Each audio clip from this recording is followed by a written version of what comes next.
Beralih ke informasi lain, pemirsa, anggota Satpol PP Goa Hasrum Dengepe resmi ditahan Satreskrim Polres Goa karena setelah pemeriksaan maksud kami terbukti melakukan pemukulan terhadap dokter di Rumah Sakit Umum Syekh Yusuf Goa, Dr. Nunung Meisari, yang kasusnya bergulir akhir bulan lalu.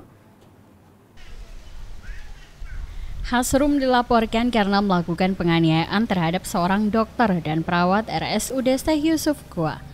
Hal ini terjadi dikarenakan Hasrum yang tidak terima istrinya ditunjuk dan dibentak oleh dokter dan mengaku memukul karena dirinya lebih dulu dipukul dan dilempari pulpen oleh dokter.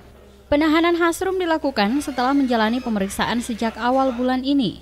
Satreskrim Polres Goa resmi menahan dengan dasar penahanan sesuai hasil visum yang sudah dikeluarkan. Sementara itu, Kasat Reskrim Polres Goa AKP Muhammad Yunus Saputra mengatakan bahwa tersangka Satpol PP resmi ditahan karena terbukti melakukan pemukulan terhadap Dr. Nunung Meisari sesuai hasil visum yang telah dikeluarkan.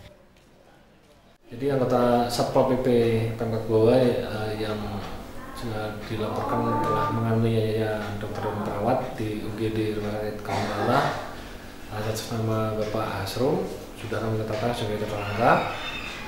Kemudian kemarin juga kami lakukan pemeriksaan dan hari ini kami tetapkan statusnya dilakukan penahanan terhadap tersangka.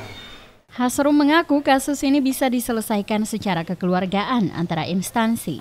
Sebelum penahanannya, Sekretaris Daerah juga sempat mengutarakan harapannya agar kasus ini bisa diselesaikan secara baik-baik dan secara kekeluargaan antara dua instansi. Dari Kabupaten Goa, Alfian Sam, GoTV memberitakan.